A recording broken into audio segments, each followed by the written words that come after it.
One. Hello, I'm Mario Toneguzzi, managing editor of Canada's podcast. Oh, let me start again. Hello, I'm Mario Toneguzzi, managing editor of Canada's podcast. Joining me today on Calgary's podcast is Renata Reid, sales associate and senior vice president of sales with Sotheby's International Realty Canada. Thanks for joining us today. Thank you so much, Mario. Well, let's talk a little bit about being a realtor. Uh, uh, First of all, how many years have you done this, Renata? Well, it has been, I've been a realtor now for 20 years and absolutely loving it. How did you start? How did I start? Well, I started my background's in interior design. So I started out, I have a family, my family business is building homes. And I started working interior design with my dad, and then realized I probably should get my license because this is a good industry to be in. And Yeah. since we buy and sell properties, it was a great way to come into the market. What was it about interior design that appealed to you? Oh, I loved the aspect of helping people. To me, I've always loved helping solve problems, spatial problems for people. And somehow this was a natural skill that I had, and I really wanted to share it with people. So when I was in interior design, I would help people spatially visualize how they can see and change their environment and make it better. And in real estate, it became how can I help people find the right house and modify it to what they need. So it's been a beautiful transition that way. Now, when you were a little kid, was there anything else that you wanted to do? Besides this, I imagine it probably interior design came along later on in your Yeah. childhood and Well, growing up. Well, yes, actually, that's interesting that you say that because I've always wanted to be a bit of a healer, someone that was always helping people. And I said one day I want to be a neurosurgeon. Oh, wow. That was something I wanted to be when I was younger. And that obviously that's not something in my cards at this point, but it's something that fascinates me even to this day. I find it so interesting to understand people's psychology and things, and how they function, and that's kind of translated into homes and whatnot at this point. But it's really neat. How was that background of being an interior designer help you and shaped your career as a realtor? Yeah, it's been a phenomenal background combination with real estate because what I find is it allows me to visualize, my background allows me to visualize what a home can be as I'm touring people through a home or even understanding, their spatial constraints in their current home and going, okay, what will they need going forward? And I'm able to kind of visualize that for that with them and really bring that to the forefront when I'm helping someone find their next home or selling their current home Mm. and transitioning. So it's been what I love about what I learned in interior design is I developed a really extensive checklist and questionnaire that allows people to kind of think what are their future needs going to look like, and that helps me build my process as to what I'm looking for them and what we're accomplishing as a whole. So whether selling and then buying and what are their plans. So I love it. It actually has helped tremendously for my business. What do you like about being a realtor? Oh, I love the people. I really love working with people, and when we align, it's interesting. I talk to people daily about being able to help them with their needs and going through, and a lot of the stuff that I was talking about in the questionnaire. It really opens up and gives me a really great window into who these people are. So much so that many of my clients become lifetime friends and Mm. for like referrals, even because they just, when we connect and we're together for the time that we're together, it's very intimate. And we have, we're searching properties and we're looking for the right place. And it doesn't take very long. It's a short process because I do a lot of research from the very beginning, and I love that part of it. I Mm. really love understanding, the depth of where people are coming from when they're moving or selling or whatever they're planning. Yeah, being a realtor ain't the easiest of jobs. No. No, you're on call basically 24/7. How do you manage that? And you've got a family and Hmm. got other interests. How do you? Yeah. I've always wondered how realtors manage that personal life with Mm. business life. So in the past, for me, it was 24/7. And, I think once I realized I don't need to work 24/7 as an agent, I don't need to be on call all the time. I really set strong boundaries with my clients, and they appreciate it and I appreciate it because I get that downtime. I get to travel. I travel 6 times a year, if not more. Mm, And there's, and my clients are there, what they say? They say, "We'll wait for you to get back. Take your time off." They understand that, everyone needs time off. And I think in any yeah, industry, we need to really have that life work balance, which is really important to keep your mindset right and to be able to help your clients with a sound mind. I think it's really important to be able to have that. So I've created these boundaries, and I don't work 24/7. I have, if there's an offer coming in, certainly I will be on call on those days, but I'm not on call 24/7. I basically have my I guess it would be eight till 5 or 8 till 8, depending on the day. yeah. And then that's it. It's been great. Yeah. Now, being a realtor is more than that. It's you're an entrepreneur in many Mhm. ways. What is the key to being successful and running a business? It's not just selling the homes. It's running a whole business, isn't it? It sure is, Mario. It's been it's taken years to kind of figure a lot of that out. I've done a lot of coaching in different times to Yeah. make sure that I'm able to kind of, manage the business as well as running a family and a household and all these other things. So all of it takes time. And you know what? The biggest advice, I mean, I think is really don't look at others. You've got to do your own thing. Mm, What works for me is not going to work for somebody else. And you know what? You got to decide what kind of like, do you want a team? Do you want to be an individual? Do you want to be so, and really build on that. Like for me, I've really stayed true to who I am through my career. And I really felt that has helped me tremendously as I grow, as I expand my client base and all that.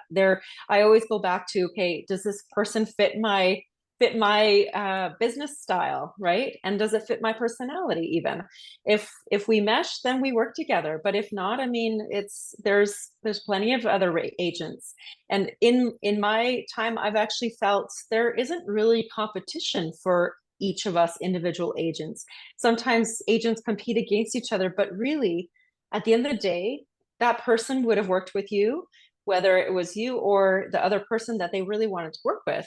When you have a recommendation, Mario, your brother says you need to use Mario because he is the best guy. yeah. I mean, I don't think you're going to go with someone else Yeah. because that's just how, we as humans function, right? We choose to work with people we know, like, and trust. True. Yeah. So, Yeah. yeah. And I guess in the real estate business, the successful realtors are the ones who have that personality that gets along with people and that Mhm. people trust, right? That's got to be huge. Absolutely. Trust factor. Yeah, trust factor is massive. I mean, integrity, trust, all of that. People want to know that they can leave their business to you or leave their decisions to you, and you will take the best care of Yeah. them that you can. And even if they're in the most stressful moments, sometimes I'll have buyers looking at something and they're like, "No, I want to buy that," and I'll go, "Hey, do you remember when we talked about this element and you really didn't want that? Well, Mhm. that's in here."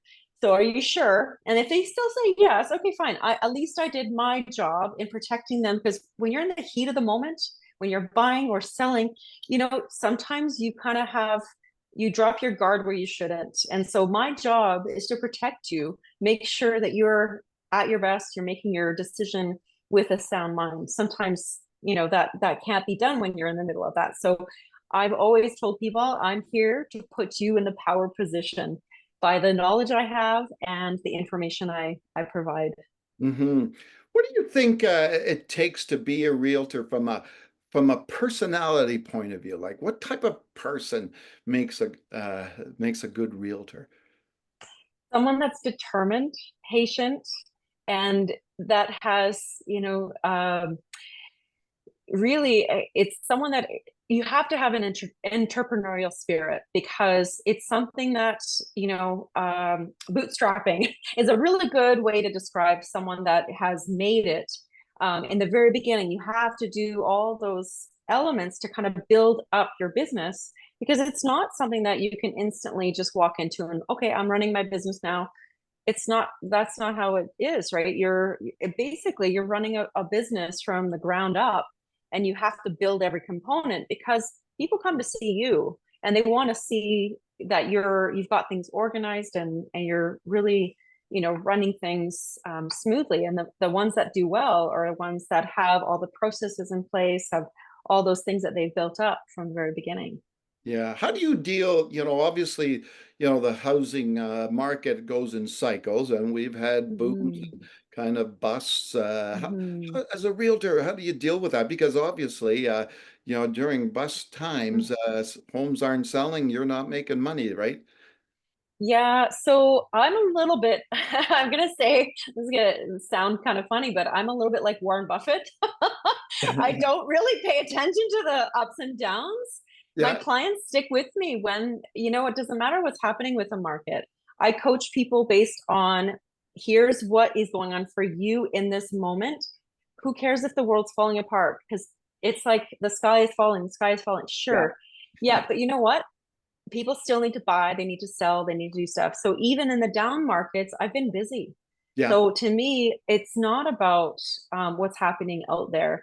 Sure, we don't want to ignore the fact that there's these changes that are happening, but if you still need to sell, here's the strategy we're going to use. We're not going to go higher on price because we think we can go a little bit higher. We're going to be more conservative. We're going to take a more conservative approach to the whole aspect of selling or buying. And we look at, it doesn't matter. So my clients are protected based on the knowledge I bring to the table, not because it's something that's happening out there in the economy.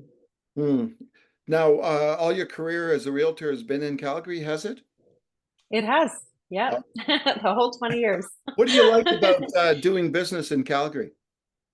um, so I've lived in several different cities, and by far, Calgary has the most genuine, kind people, and they're really down to earth. And the farming community, like it really comes down to kindness. Here, people are open and they're communicative. Like I found in Vancouver, people are nice too, but it really is like they're very like on a mission. And and I think they're, because you have so much time in traffic, maybe that affects people. Same in Toronto, and somehow Calgary has this kind of like relaxed side of it, but yet it's still a business side, and it's just like a really, really cool combination. I love it here. I really love Calgary. Yeah. So juggling, as I said, juggling the business and juggling family, does it leave you any time to do anything else? Do something for Renata? Yeah, I do. Actually, I do dancing. I do I love traveling. So this year I was lucky to go to Brazil and Portugal, and I'm actually going to Nashville coming up, and there's a few different trips I get to take. And I'm also going into writing a book recently, so that's something that will probably be coming up in further discussions down the line. Yeah. Yeah. Talk a little bit about your dancing, and I know, and I'll have to preface this by saying I don't know when this is going to be aired, but you have a special event this fall. You talk a little bit about what that is Yeah. in terms of dancing.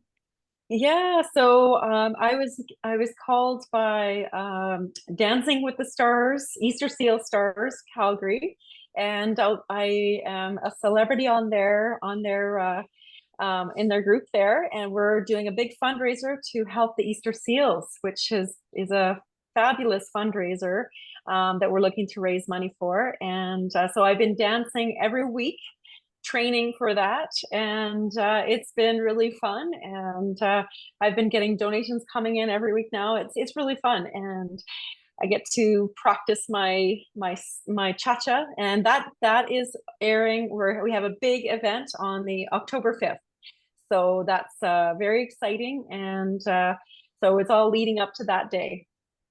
Tell me, your background in dancing. Did you have any before this, or Yeah, just dancing yeah. around in the house type thing? Oh, you know what? I grew up in an amazing family, Polish family with, so our background, very much was a lot of dancing. Yeah. In our house, we would have, parents, the kids, grandparents, everybody over. We would always have dance parties and things. And I also grew up in the Polish folk dancing. I danced for 16 years and traveled to Europe on tour and performed there, and it was a fabulous time. And actually, in fact, my daughter, she just recently joined Prowess, which is a Polish dance group here in Calgary, and she went to Poland last year, and it marks the 30-year anniversary when I was there. Oh, wow. Wow. Yeah. How do you So, feel? How do you feel when you dance? oh, it's like the world is gone. It's, I Yeah. love it. I love it so much. It's just amazing. Yeah. What do you think? It's You talked mhm. about your Polish background. What do you think you learned from your parents? Oh, everything. My dad is the most hardworking person, and my mom, both my parents are the most hardworking people I've ever met. And I learn from them every single day. Still to this day, I was at my dad's 75th birthday a couple weeks ago and celebrated him, and he is the most incredible human being. He's been through a lot, and I think it's fantastic to see that they're strong and going and just love life. And work ethic. I learned all of that from my dad and my mom. So really, very, very lucky to be. And we had such a beautiful upbringing. I mean, it was just I thank them for everything. What do you want to leave behind with your children as lessons in life? Oh, if I could instill work ethic in them the way that my parents did for me, I love the fact that I'm at this stage in my life and I love working. And to me, it's not work. It feels like this is who I am. And it feels so good to help others. And they were very much like that. They always did fundraisers and different things and Hmm. help community. And so that is something that I've also wanted to continue and doing fundraisers and different things because I learned it all from them. And I want to instill that in my kids is that giving back at the end of the day is probably the most rewarding part of what we do. Hmm. If I was a young realtor, what would you tell me? Best advice would you give me as I embark on my career? Yeah. So my biggest advice is you do need to shadow somebody. It's really good if you can get a mentor or even try to you know um, uh, gain as much knowledge as possible. Just being out and meeting people too, building your network. Being in a community or being in somewhere where you love to be. And when you're surrounded by people, that's where you're going to meet your clients. Hmm. So that and do stuff that you love. I mean, be in an area where so if you play hockey, go and communicate with people in the hockey industry Yeah. and talk about it and talk about what you do. Yeah. People need to know what you do. Yeah, I think no. sometimes people don't talk about what they're doing and they just assume that, that they know that you're a realtor. So it's communicating that. Yeah. Now you mentioned mentors. Mhm. Throughout your career, who would you have considered your mentors? Not in the sense of people like around you, but Mhm. of maybe examples of business people or leaders out there. Who did you learn a lot from? Oh, so I did some of my training through the Ninja network, which is also a very good network for teaching you about real estate.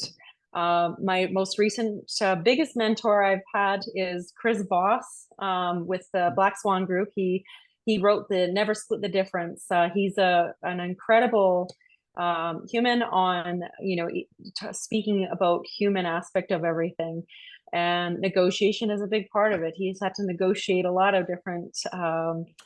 Chris Voss is a former FBI hostage negotiator. Yeah. He's done that for 24 years, and so that is something that has been a really big impact on how I do business, bringing the best type of Mhm. communication styles to any given interaction. Excellent. Well, thanks so much, Renata, for joining us today. You're welcome. Thank you so much, Mario. All right, that was Renata Reid, Sales Associate and Senior Vice President of Sales with Sotheby's International Realty Canada. I'm Mario Tanaguzzi, Managing Editor of Canada's Podcast. Thanks for joining us today.